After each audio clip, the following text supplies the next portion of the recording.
Social media पर जैन समाज के सबसे लोकप्रिय जैन न्यूज चैनल महालक्ष्मी की ओर से पंचमी का दिन और सुबह 8 बजे आपके पास सादा जैन करते हैं आज की शुरुआत। सुबह 8 बज रहे हैं घड़ी के साथ और आज कर रहे हैं कुछ खट्टी खट्टी मीठी मीठी बात। पहले बात करते हैं खास बात। पहले चुनाव आ रहे हैं, जरूर ध्यान रखिए कहीं बाहर नहीं जाना जैनों, कम से कम बटन जरूर दबाना है। पहले जैन जो उम्मीदवार हो उसके लिए, और दूसरा फिर उस सत्ता के लिए जो आपका साथ दे। जो सत्ता ने आपको आज भरमाया है, जो कमेटी ने आपको आज धक्का दिया है, जो आज सुन नहीं रही, उस कमेटी के लिए, क्योंकि 30 कमेटी के चुनाव आने वाले हैं, ध्यान रखिएगा उस उम्मीदवार को दीजिएगा जो कुछ करके दिखाए। नहीं तो ऐसी कमेटियां हमारे कुछ काम नहीं कर पाएंगी जब हमारे हर तरफ तीर्थ पर रक्षा के लिए एक सवाल खड़ा हो रहा। और ऐसे ही चुनाव के लिए उस पार्टी को मत में दीजिएगा जो पार्टी आज हमें धोखा देने की कोशिश कर रही हो। कहते हैं लोकतंत्र के नाम पर आज हमारे तानाशाही का जैसे वातावरण। पर आज बात कर रहे हैं हम और दूसरी खास बात जिसको सुनकर हैरान हो जाएंगे हम, और आप शीर्षक पढ़ चुके हैं वैसे।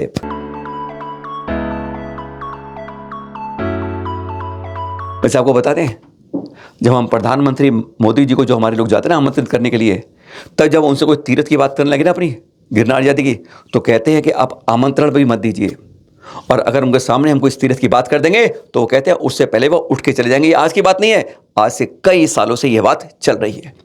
पर आज के बारे में जब कोई उनसे ये कह दे कि भरत चक्रवर्ती के नाम पर भारत पड़ा है और वो बैठे बैठे सामने सुना दे, तो कहते हैं गजब की बात होती है। पर पहले हम बात करते हैं कि अपने शास्त्रों को छोड़िए, अपने ग्रंथों को छोड़िए, अपने पूजा तो छोड़िएगा। हम बात करते हैं पहले वैदिक संस्कृति की, वहाँ के पुराणों की, जिनके अंदर 122 जगह पर यानी ऋषभदेव तीर्थंकर का नाम आया है। अब आप सोच लीजिए कि ऋषभदेव की परंपरा कितनी प्राचीन रही है, जो वैदिक संस्कृति भी इसको मानती है। 18 में से 11 पुराण इस बात के गवाह हैं कि हमारे देश का नाम भारत प्रथम तीर्थंकर ऋषभदेव जी के ज्येष्ठ पुत्र भरत चक्रवर्ती के नाम पर पड़ा है। आपको विश्वास नहीं होगा हमारी बात पर। पहले हम सुनाते हैं आचार्य श्री सुनील सागर जी से इसके बारे में कुछ राज की बात, और फिर सुनाएंगे कि मोदी के सामने किसने कहने की दिखा दी हिम्मत कि किसके नाम पर क्या पड़ा है। पहले सुनिए आचार्य श्री से। वेदों में ऋषभदेव का नाम 122 बार से ज्यादा आया है, और ऋषभ के बाद अजित,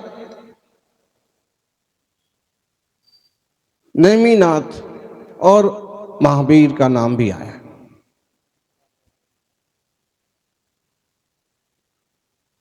कितना प्राचीन है यह जिन धर्म की प्रसिद्ध 18 पुराणों में से 12 पुराणों में ऋषभदेव के पुत्र चक्रवर्ती भरत के नाम से इस देश का नाम भारत पड़ा, ये उल्लेख है और किसी का नहीं है। महाभारत में जो दुष्यंत शकुंतला पुत्र की बात आई है, जो भरत की बात आई है, उनके बारे में सिर्फ एक श्लोक है और वो इस टाइप से लिखा है कि बहुत सूरवीर वो भरत के नाम से उस कुल का नाम भारत पड़ा, देश का नहीं, कुल का। देश का नाम तो पड़ा था ऋषभदेव पुत्र भरत चक्रवर्ती के नाम से। अब बात करते हैं वही बात। चित्र वैसे आप देख रहे हैं कि हमारे प्रधानमंत्री श्री नरेंद्र मोदी जी के सामने कोई इतना कह भी दे उनके सामने कि हमारे देश का नाम भारत भरत चक्रवर्ती के नाम पर पड़ा है, तो सोचिए क्या हालत होगी। कैसे कह पाएगा कोई, शक पका जाएगा। क्योंकि कहते हैं जहाँ जैनों की बात आ जाए वहाँ उनकी बात सुनते भी नहीं। पर हाँ, यहाँ ये देख रहे हैं आप दृश्य उज्जैन के, राम भद्राचार्य जी सामने हैं और इनकी बहुत मानते हैं, चरण छूते हैं और वह गदगद हो जाते हैं। कहते हैं मैं एक तो भरत को, अपने मोदी जी को मानता हूँ और एक ऋषि राम जी को मानता हूँ, ऐसा कहते हैं। पर उन्होंने स्पष्ट कह दिया कि भारत का नाम किन 3 भरत के नाम पर पड़ा, और उसमें पहला नाम क्या होता है। सीधा सीधा सुनते हैं इन राम भद्राचार्य जी से, जिन्होंने उज्जैन में 27 अक्टूबर को हमारे प्रधानमंत्री महोदय को अपने पास बैठाकर बड़े प्यार से समझाया कि हमारे देश का नाम कहाँ से शुरू हुआ। सुनिए जरा। भारत क्या है लोग समझ नहीं पाए। भारत शब्द 3 शब्दों को मिलकर बना है, भ, आ और रत। भ माने भगवान, आ माने आदर और र माने रत, प्रेम। जिस देश पर भगवान का आदर भी है और प्रेम भी है, उसको कहते हैं भारत। भरतानाम भक्ति भारतम, तीन भरतों के भजन भक्ति का जो आश्रय है, ऋषभ पुत्र भरत, शकुंतला दुष्यंत पुत्र भरत और दशरथ कैकेयी पुत्र भरत, इन तीनों का जहां आदर है, उस देश का नाम है भारत। आजकल हमारे तीर्थों पर बहुत सारे सवाल लग रहे हैं, पर ये मालूम है आपको, कुछ समय पहले थे कुंडलपुर में जिस जैन प्रतिमाओं को रुक्मणी के करके आ गया, वैसे जगाना होगा, ऐसे हर जगह नहीं है। हमारे हिंदू भाइयों में बहुत ज्ञानीवान हैं, वे भी जानते हैं जो गलत हो रहा है उसके विरुद्ध आवाज उठा देते हैं। जैसा इस रुक्मणी प्रतिमा के साथ हुआ, उन्होंने कह दिया भाई ये तो तीर्थंकर जैन प्रतिमा है जिसमें तीर्थंकर चित्र ऊपर बना हुआ है, तो इसलिए क्यों इसको आप लेके आते हो। ऐसे कई ज्ञानी हिंदू जन भी हैं, गिरनार के बारे में ही इनको बताना चाहिए, क्योंकि आज उनकी पट्टी उनकी आंखों में बांधकर उल्टी सीधी बातें उनको समझाई जा रही हैं। अगर हम जैन समाज उनके सामने सही बात करेगा तो ऐसी बहुत बड़ी संख्या है जो आज चुपचाप बैठी है, जिनको हकीकत नहीं मालूम है गिरनार की, आज वह इस तरीके से रुक्मणी जी के बारे में आज बात चल रही है, वैसे वहां भी होगी। इस बारे में खुलासा किया आचार्य श्री सुनील सागर जी ने, सुनिए। वहां जो प्रतिमा मिली थी उसको ही लेकर के उन लोगों में आपस में गुटबाजी हो गई। कुछ लोग कह रहे हैं कि रुक्मणी की मूर्ति है ही नहीं, वास्तव में नहीं है, लेकिन जैन बोले तो ऐसे कहलाएगा कि लोग मूर्ति छीनना चाहते। और कुछ लोग उसमें से कह रहे हैं कि रुक्मणी की मूर्ति नहीं है, कुछ लोग कह रहे हैं कि तो इसमें तीर्थंकर की चिन्ह बने हैं प्रतिमा के, जैन प्रतिमा है। तो आपस में ही निश्चित रूप से अगर उसमें भी समझदार लोग होंगे तो कहेंगे कि कोई यक्ष यक्षिणी जो मान्यता है जैनों में रही है, उनकी मूर्ति है, आप जैनों की प्रतिमा जैनों को दो, तो तकलीफ क्या। जिनकी मूर्ति है वो पूजें, वो माने, और हमको भी मानना है तो उन लोगों के साथ मिल करके जहां विराजमान की जाए वहां हम भी माने, ये दिक्कत की बात नहीं। यही नहीं, पर कई जगह इतनी अंध बात होती है कि जैनों की बात सुन, अरे प्रशासन की बात भी नहीं सुनी जाती, पुरातत्व विभाग की नहीं आती। ये पुरुलिया के दृश्य देख रहे हैं आप, पुरुलिया में देख रहे हैं आप क्या है, ये कौन से बाबा की प्रतिमा निकली है, कौन से वैदिक की परंपरा निकली है, कौन सी सनातन धर्म से निकली। सनातन तो वैसे होता है अनादि निधन, जैन धर्म भी ध्यान रखिएगा, कभी मत कहिएगा जैन भी, ध्यान रखिएगा सनातन धर्म ही है जैन भी। सनातन माने जिसका आदि अंत नहीं है, बहुत प्राचीन है, वह वैदिक परंपरा भी है और श्रमण परंपरा भी है, इसलिए सनातन जैनों के साथ भी उतना ही जुड़ा है जितना वैदिक परंपरा से जुड़ा है। पर हाँ, इस बात करें हम पुरुलिया में पारसनाथ की प्रतिमा निकली है, साहब मालूम है जैन समाज को नहीं दी गई और ले ली गई एएसआई के विभाग से।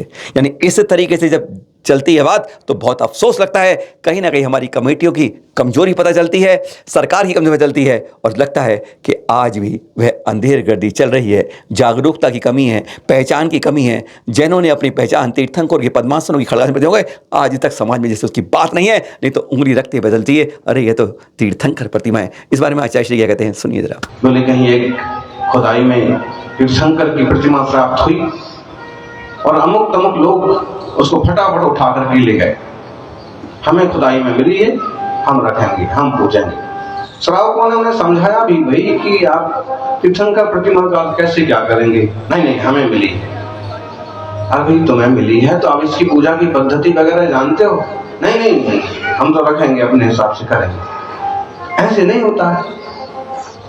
देवताओं के विधि विधान तो श्रमण संस्कृति में भी है और वैदिक संस्कृति में भी है।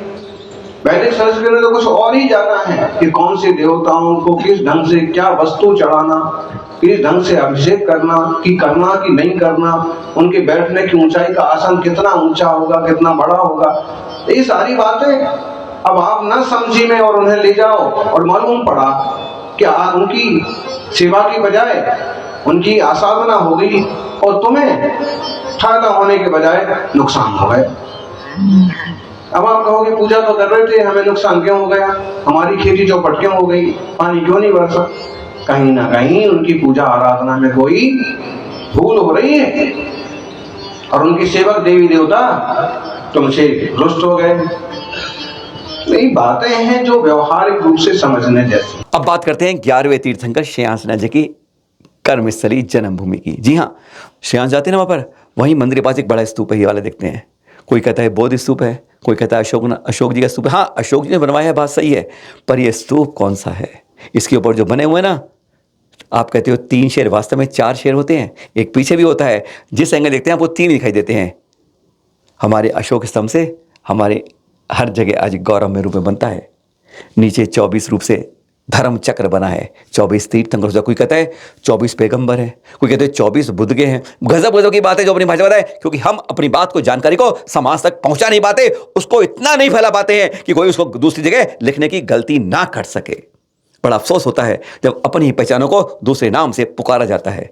अरे आप पूजिए, पुकारिए, पहचानिए, पर उसको जिस रूप में है उसी रूप से रखिए। इस बारे में आचार्य ने क्या कहा, इस सारनाथ के स्तंभ के बारे में सुनिए जरा। सारनाथ का ही है, लेकिन जैनों की भाषा में वो सारनाथ सिंहपुर कहलाता है, क्योंकि वहां पर कौन से भगवान का जन्म हुआ था, कौन से भगवान का गर्भ कल्याणक और दीक्षा कल्याणक हुआ था, श्रेयांसनाथ।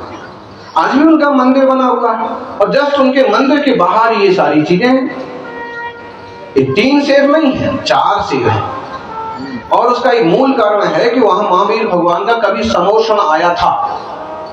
जब वो थे तो उनकी स्मृतियों को साथ साथ संजोया गया, और जो उस टाइप का स्तंभ बनाया गया उसमें 4 शेर भी बनाए गए, फिर नीचे एक धर्म चक्र भी बनाया गया, फिर एक वृषभ का चिन्ह भी बना दिया गया, और दूसरी तरफ से है ना, जब पूरा आप देखेंगे तो उसमें मालूम पड़ेगा कि सिर्फ शेर नहीं है, और क्या क्या है, धर्म चक्र भी है, उसे राष्ट्रीय ध्वज में भी स्वीकार कर लिया गया।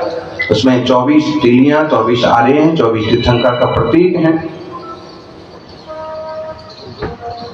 उसे लोगों ने 24 अवतार से भी जोड़ लिया।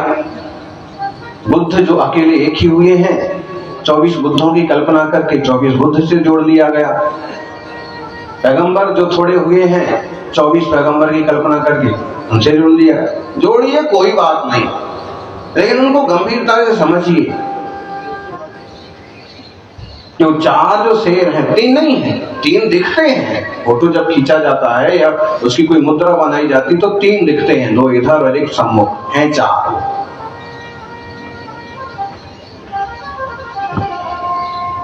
हम लोग गुरुदेव के सानिध्य में, आचार्य श्री सन्मति के सागर जी महाराज के सानिध्य में वहां थे, 5-7 दिन तक इन सारी चीजों का विमर्श किया। वहां जो बहुत बड़ा स्तूप बना हुआ है,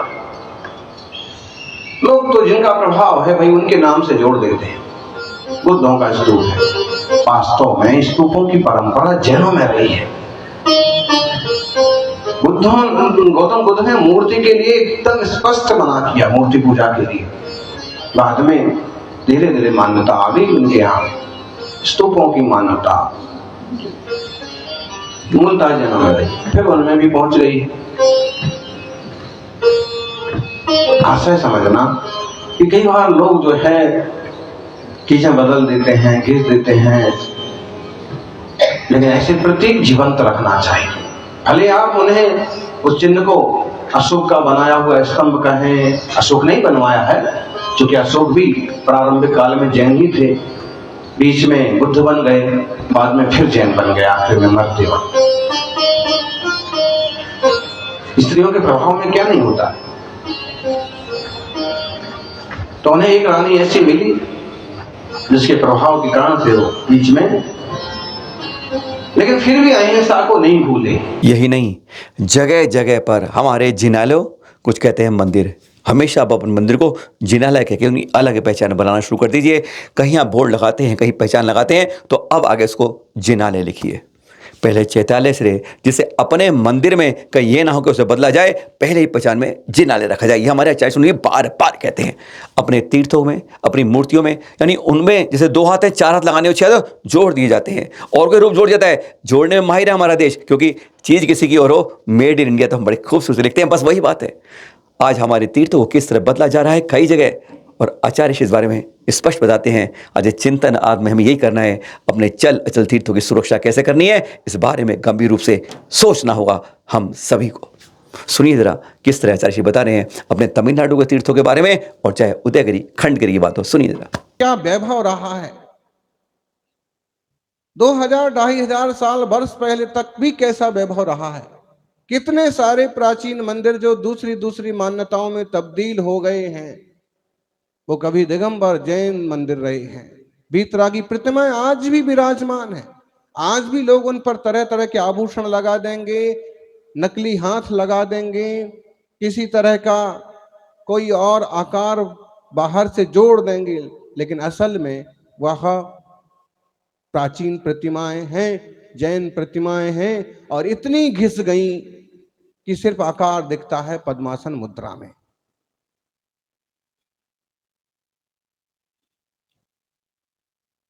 ऐसा हुआ है। दक्षिण भारत और तमिलनाडु में जहां हजारों मंदिर थे, आज सिर्फ 200 लगभग मंदिर बचे हुए हैं। उन पर भी अतिक्रमण चलते रहते हैं। खंडगिरी उदयगिरी का आंखों के सामने का हाल है।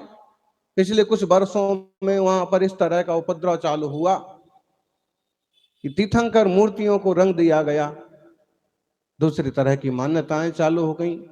अब श्रावक जाएं तो दर्शन भी नहीं होते। और वर्तमान की सबसे नवीनतम बात जो चल रही है समय, सबसे खतरनाक रूप से जो नजरें गड़ाई जा रही हैं, वह हम बात कर रहे हैं अब गिरनार जी की, अपने 22वें तीर्थंकर की मोक्ष तिथि, तप स्थली, ज्ञान स्थली की बात कर रहे हैं। उस स्थली की बात कर रहे हैं जहां से उसे हटाया जाने की कोशिश हो रही है, सच्चाई को दबाने की कोशिश हो रही है। ये ध्यान रखिएगा, सत्य कभी भी पराजित नहीं होता। भगवान के यहाँ देर हो सकती है, अंधेर नहीं होती। और जब उसकी लाठी बसती है, कर्म बसता है, तो बड़ा दुख देता है। ध्यान रखिए, चुनाव आ रहे हैं।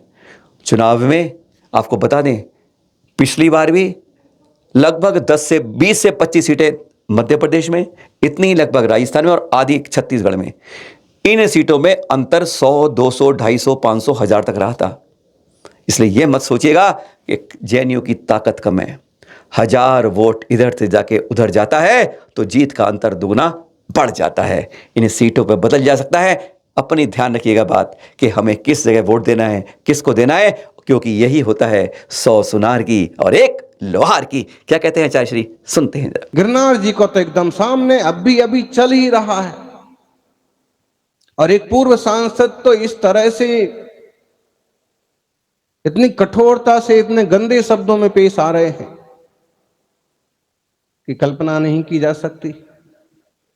जिन लोगों के नाम ले लेके गालियां दी जा रही हैं, हत्या कर दी जाएगी, इस तरह की बातें कही जा रही हैं, उन लोगों की एक बड़ी संख्या है मध्य प्रदेश में, राजस्थान में, और अभी चुनाव भी हैं।